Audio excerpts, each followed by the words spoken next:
Okay, on the last video we did red herring. Now we need to do the red herring's reprise, which means our D minor is going to become a D suspended second chord.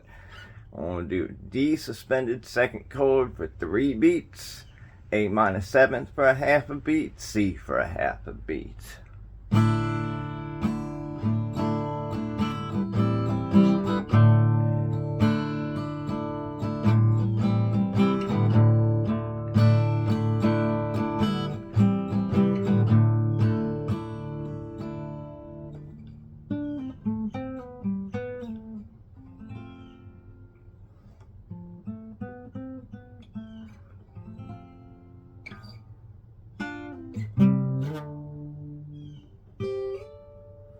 Alright, so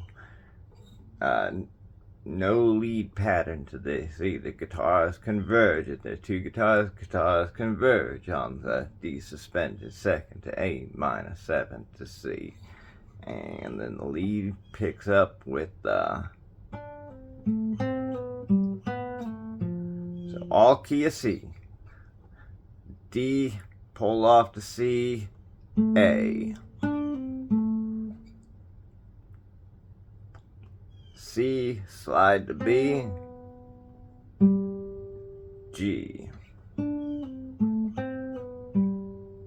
And B slides to A for the F, and you play an F chord there, and that's where the F chord comes in. And give that rhythm guitar something to do.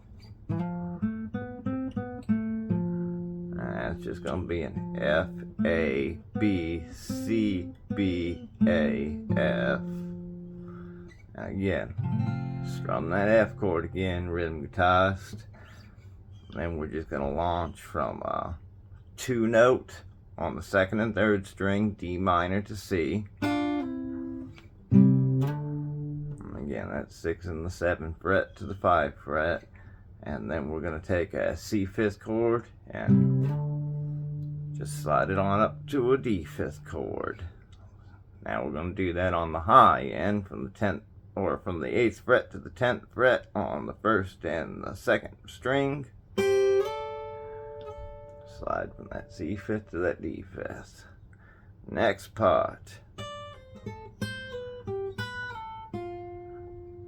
So it's going to be the same notes.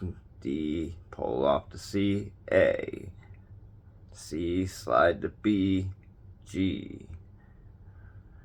B, slide to A, F. And on that F, rhythm guitars can hit the chord. Got the F chord coming in there.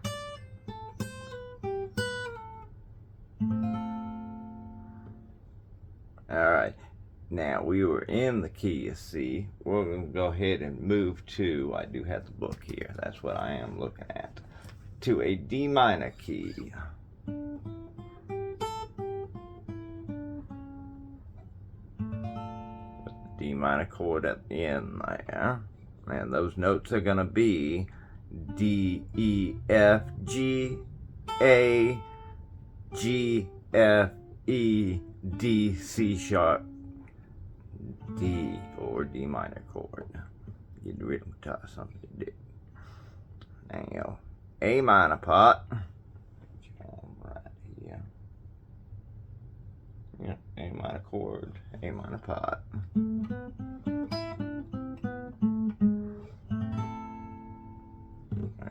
the A minor part's going to be A, B, C, D, C. I'm sorry, I missed a note. A,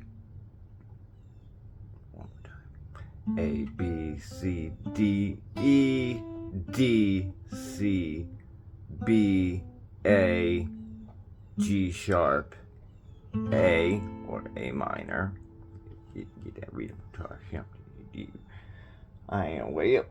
The last key, I believe, is going to be a straight C key. Yep.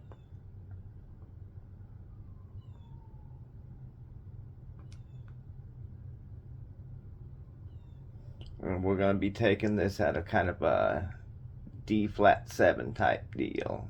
We're going to end on a D suspended second chord, but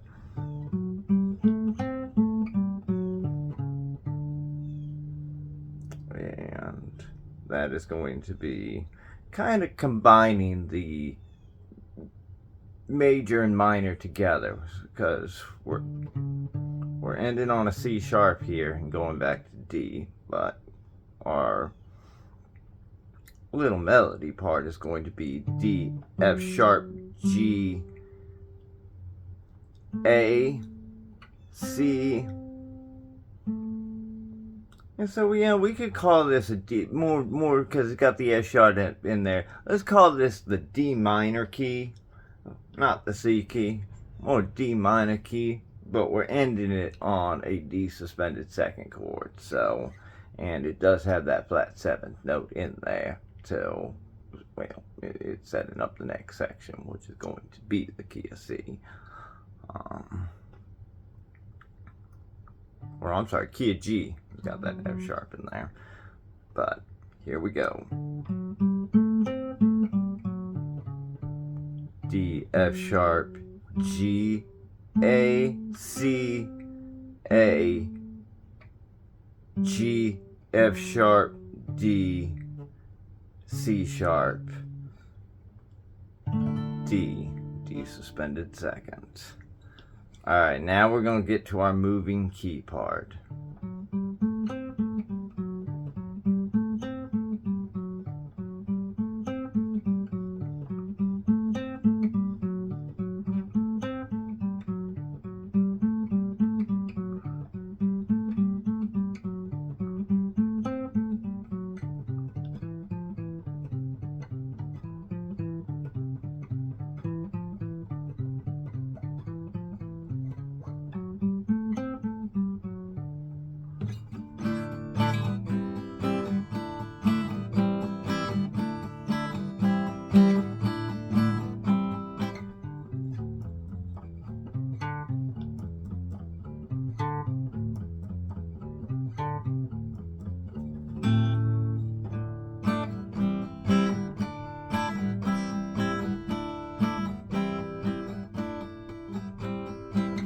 I'm not too good at the rhythm. The rhythm's a little hard getting that bounce in there, but you get the general gist of it.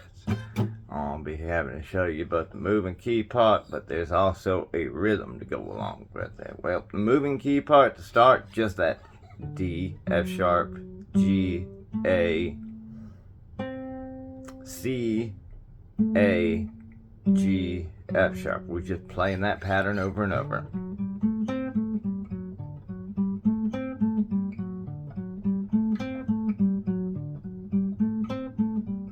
Nice walk style, all 8 notes, just. The only thing different in it, every now and then you're going to come across the. That's just D, F sharp, G, A, G, A, G, F sharp.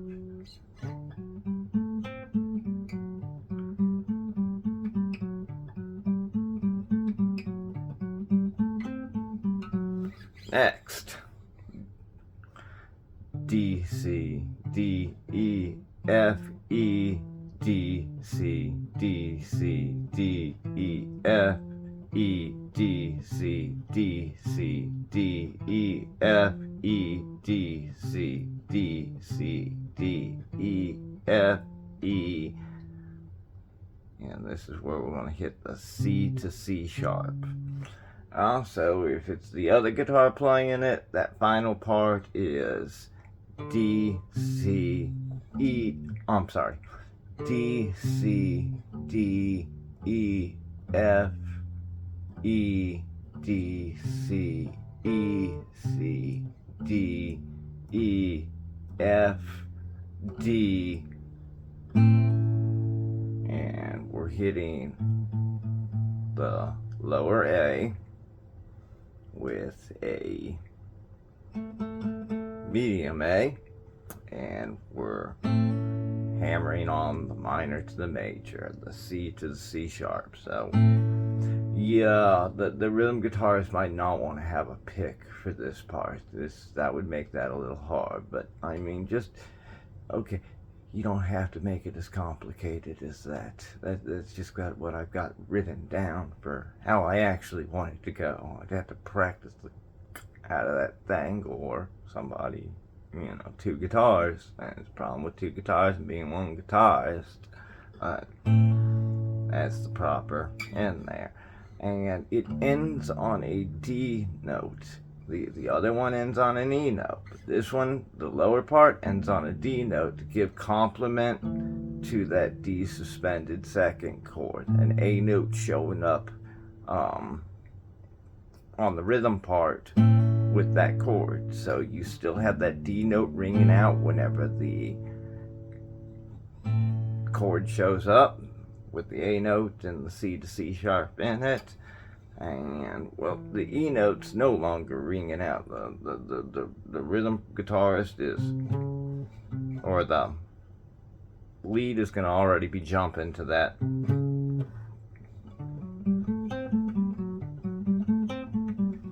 So, it just, it's a touch on the way the two guitars go together right there to end things. See if I can't get it right.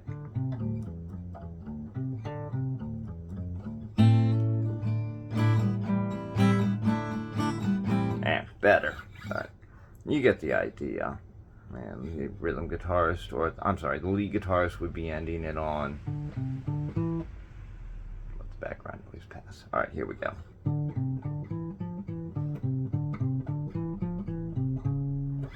So these two notes ring out together.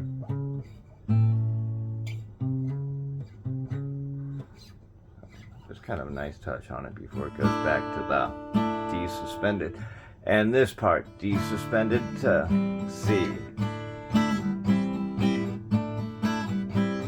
except we're muting the A string. We're not using the A string. D suspended second to C chord with that A string muted. No low note. That's what you're hearing there. Alright, so you have all of those. What we need to do next is the way this key moves. You're going to take the same, so basically you're starting off in the G key, except whenever we move it, that part's in C. We're moving back to the key of G, and we're going to start moving that. So we're going to move it down one. We end up in the key of F. Now it's the same pattern. It's that 1, 3, 4, 5, flat 7, 5, 4, major 3 pattern. I mean, that's what it is. 1, major 3, 4, 5, flat 7, 5, 4, major 3. And we just keep going over and over with it. I showed you the one variation whenever we're coming out of the D with the... These parts aren't as long. We're just doing the main sequence. First moving it to, well, the C note, which is going to move it down a whole key. So you go from G to F. Then we move it to that B flat note, which moves it down a whole key, going from... what would it be? From F to E flat. But again, the notes are always going to be the same. I mean, we're lining it up for where we are. Just D major with that flat 7. C major with that flat 7. B flat major with that flat 7.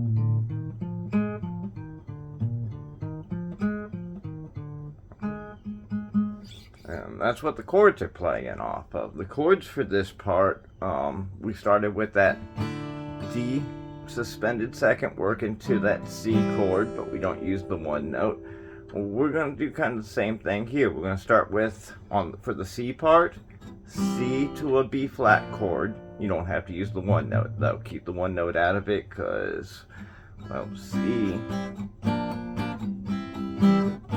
then B flat.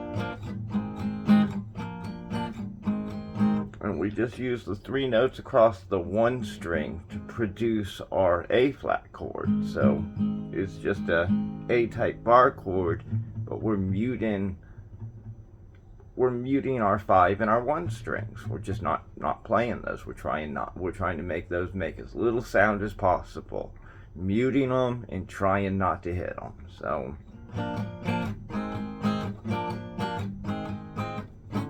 and then back to D suspended second. But let me play the part real quick with the chords.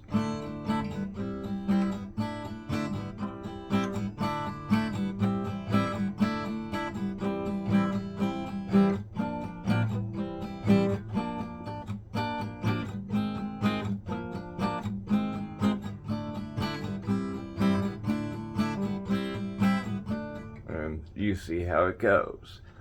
And whenever we move our main little moving key up to the E type, which would be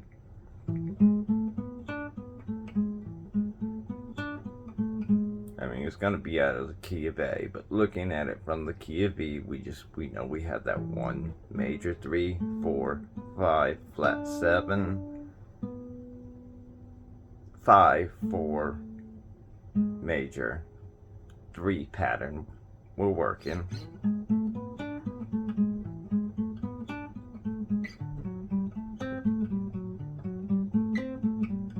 And on this one it's just going to be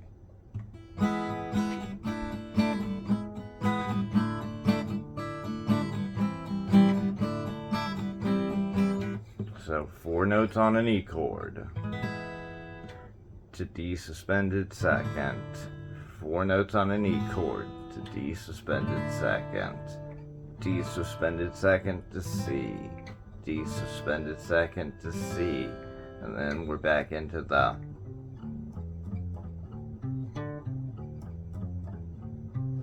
except whenever we come out of it this time, we're not doing this thing. This time it just 4 times up.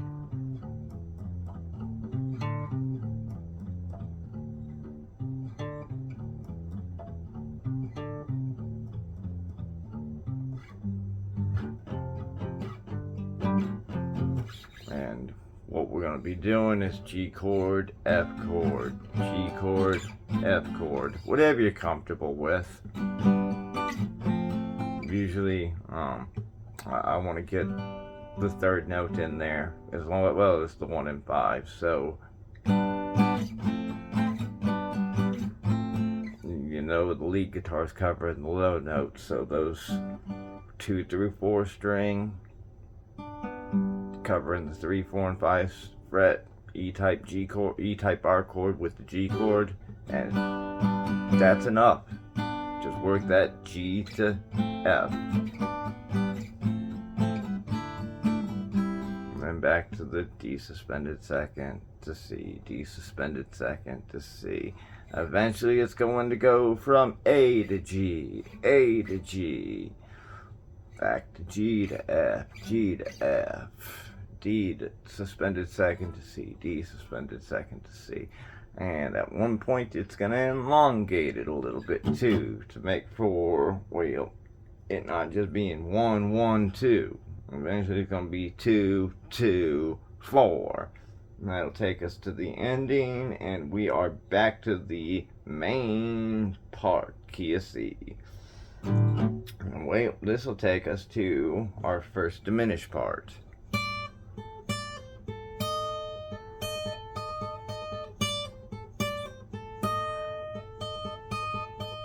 Alright, what we're doing with this diminished part is same thing as that first little lead part. So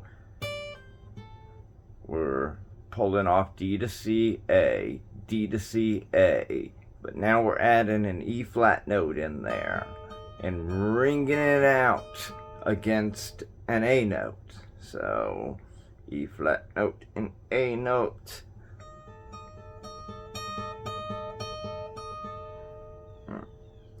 A nice heavy little diminished sound. Basically a diminished sound off of that E flat. So we're going E flat diminished to D diminished. well, D diminished, E flat diminished. Eventually it'll be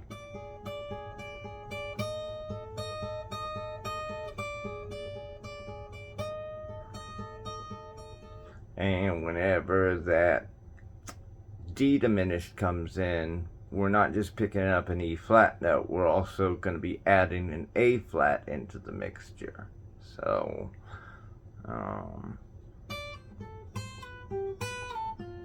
yeah, that's the diminished part.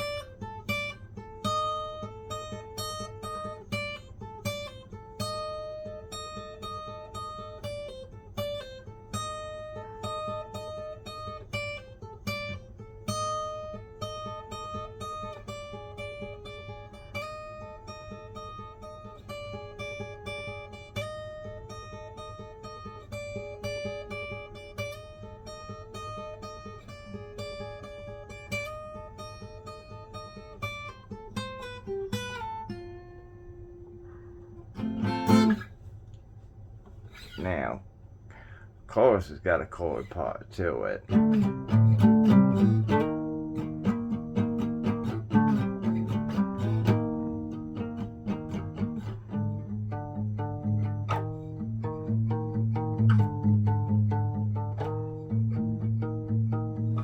Alright, fifth chords. D fifth, C fifth, just an A note. D fifth, C fifth, A note. Just a normal, we're not actually doing the diminished with it. Just normal E flat, fifth chord.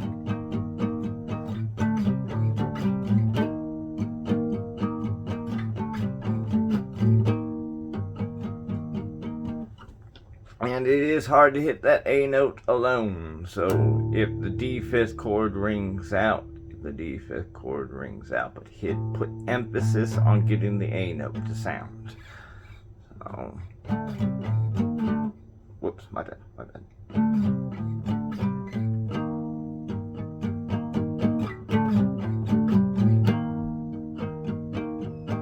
It only sounds out for that short interval anyway. But after that, D, A flat, D, A flat, D, A flat, D, E flat, A, E flat, A, E flat, A, E flat.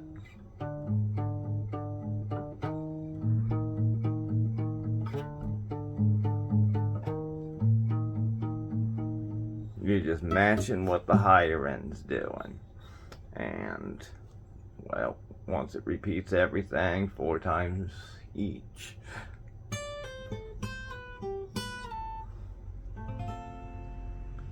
Back to that part. So going from, yeah, you know the keys. D minor.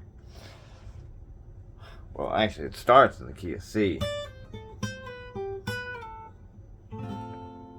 To introduce that F chord, that's the finality of the C part. But then D minor. Move to A minor now.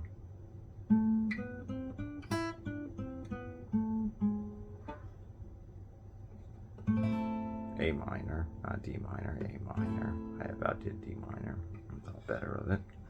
And then, of course, the key, really G, because we have this F sharp in here, but I would think of this as more a D minor key, or D minor key, but it has its flat 7th in there also at this point. We'll change it to a G key, but at this point, because of that C sharp note right there. And just ending on that E suspended 2nd chord. Alright, well, I think that pretty much covers this one. Touches upon the theory, touches upon both parts. It touches upon pretty much everything you need to know about the song. And, well, inspirations like this, I mean,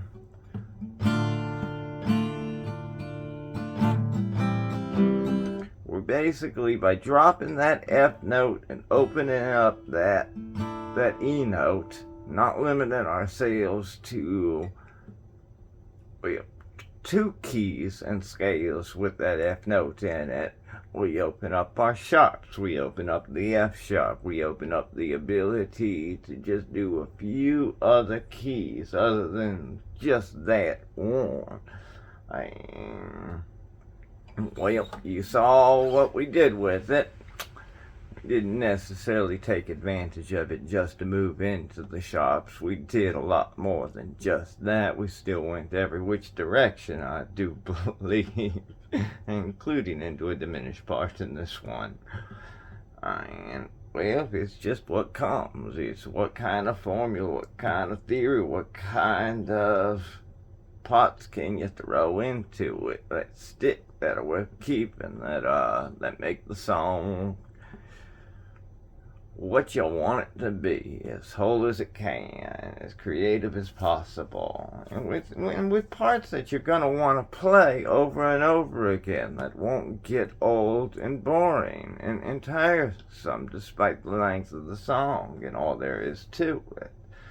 And, well, that's both red herring in the last video, and now the reprise to red herring in this video. And, well, that idea of dropping notes out of a progression in order to pick things up, I said I'd talk a little bit about this. Jimi Hendrix and Stevie Ray Vaughan, they were two of the, like a song like Voodoo Child. You guys purposely leaving out certain notes like the F and F sharp note, and though he does go to the C note for the chromatic part, though.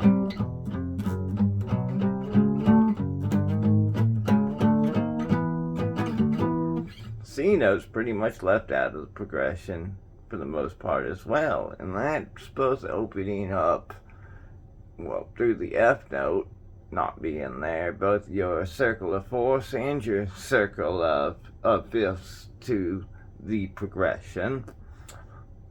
I mean, it's locking you pretty close to everything from let's just say an E flat key to an A key. But by not having the C note in there, not having the F note in there, you're pretty much free to move around from anything from an F key to a D key with ease. And again, a few other ones in that aren't major, or you could even push to the more extremes of the majors, just with the disharmony. You get a little disharmony, sometimes a good thing when you're soloing, whenever you're going through routines, whenever you're trying to create unique sounds. It's all in how these notes fall on top of each other. And whenever you get more than one guitar going, more than one instrument going, a lot of chords are going to be bouncing off of each other just with what the different instruments are designed to play, especially if everybody is not playing the exact same thing. There would be some note run over that crosses, and that always creates interesting, in my opinion. Of course, if you get it wrong and it creates disharmony, you ain't gonna sound good. But every time a lot of us think that creates songs, that creates greatness nobody even sees because it's happening between 5 different instruments. And Mozart and Beethoven shit, in other words. But, yeah, that's one of the Hendrix and Vaughan techniques, along with the chromatics. Hendrix especially. Hendrix was big on using those chromatics, and Vaughan did everything Hendrix did, and was quicker at it, or at least prided himself on being. It was how he was trying to get to that same level, because, the one followed the other. But, yeah, that's a technique to opening up solo, is putting less notes into the actual rhythm and into what the actual base of the song is. That way you open up more doors for when you're soloing and whenever you're going into the leads. And since we went lead heavy in this song, we kind of went that way for the reprise as well. And Well, that's what we did with it. That's what we tried to open up. It really was emphasized on, like, what I was trying to do is not always what I get out of a song. So I was trying to emphasize going in that sharps direction. But what came to me was what came to me. And can't share with you anything other than the lessons that come to me. And well, I like doing the lessons in the actual songs because it shows how things tie together. I just feel this. We try not to overemphasize key. I mean, you want to know what scale you're in, you want to know what chords you're playing, and you always want to be trying to break the boundaries of keys and scale. Well, break the boundaries of the keys by what notes you can add in, what notes you can alter, and well, that includes chromatics, return notes, things like that, moving keys, whatever you can do with it that improves the song, go for it.